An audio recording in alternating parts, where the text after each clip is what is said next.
আসসালামু আলাইকুম, welcome back to my channel Subarna's cooking gallery. আজ কোনো রেসিপি নিয়ে আসিনি, আজ আপনাদেরকে দেখাবো স্বাদ ও গন্ধ অটুট রেখে কিভাবে সারা বছর ইলিশ মাছ সংরক্ষণ করে রাখা যায়। আশা করছি ভিডিওটি আপনাদের অনেক উপকারে আসবে। এখানে দুইটা মাছ আমি খুব ভালোভাবে ধুয়ে নিয়েছি। এখন একটি শুকনো কাপড় দিয়ে মুছে নিচ্ছি।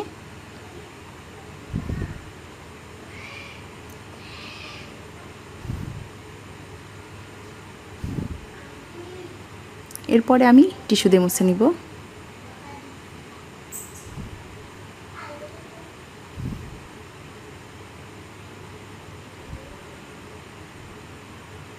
টিস্যু দিয়ে মুছে খুব ভালোভাবে ড্রাই করে নিচ্ছি।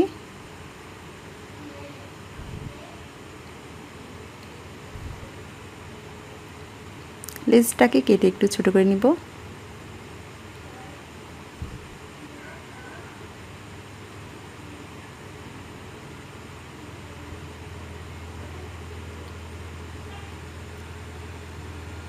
এখন যেটি করব সেটি হচ্ছে এখানে কয়েক টুকরা লেবু নিয়েছি।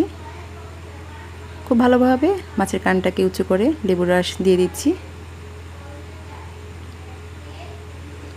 পুরো মাছটাতে দিয়ে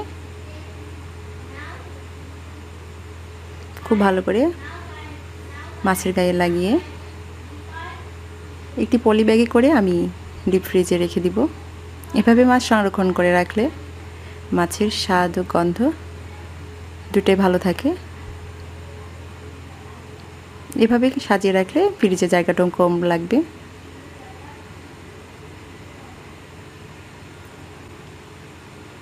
এখন দেখাচ্ছি 2 নম্বর পদ্ধতি।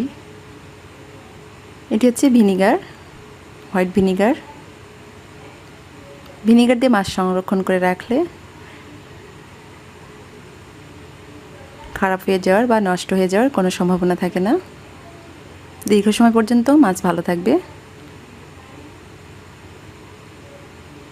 একই সেম পদ্ধতিতে পুরো মাছের গায়ে আমি ভিনিগার লাগিয়ে নিচ্ছি।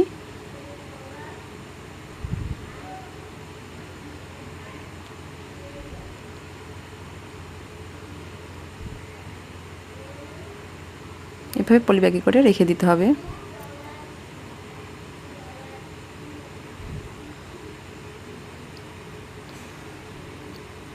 এখন দেখাবো 3 নম্বর পদ্ধতি। এটি সবচেয়ে বেটার। এইভাবে মাছ সংরক্ষণ করে রাখলে দীর্ঘ সময় পর্যন্ত মাছের স্বাদ ও গন্ধ অটুট থাকে। একটি বক্সে করে খুব ভালোভাবে পানি দিয়ে পুরো মাছটাকে ডুবিয়ে রাখতে হবে।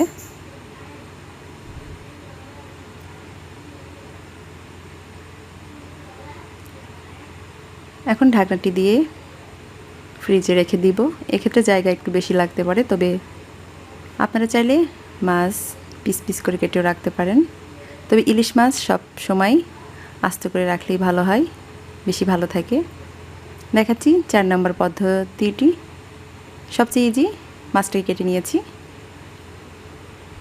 সামান্য হলুদ লবণের গুঁড়া দিয়েছি, একটু মেখে নিলাম।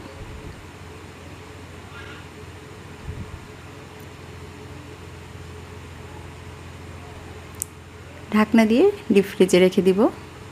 রান্নার একটু আগে বের করলে হবে, সেক্ষেত্রে আপনার সময়টাও বেঁচে যাবে। দেখিয়ে দিলাম আমার জানা মতে কয়েকটা মাছ সংরক্ষণ করে রাখার অভিনব পদ্ধতি। আশা করি ভিডিওটি আপনাদের অনেক উপকারে আসবে। ভিডিও ভালো লাগলে চ্যানেলটিকে সাবস্ক্রাইব করে সাথে থাকবেন। আজ এই পর্যন্ত বিদায় নিচ্ছি। আল্লাহ হাফেজ।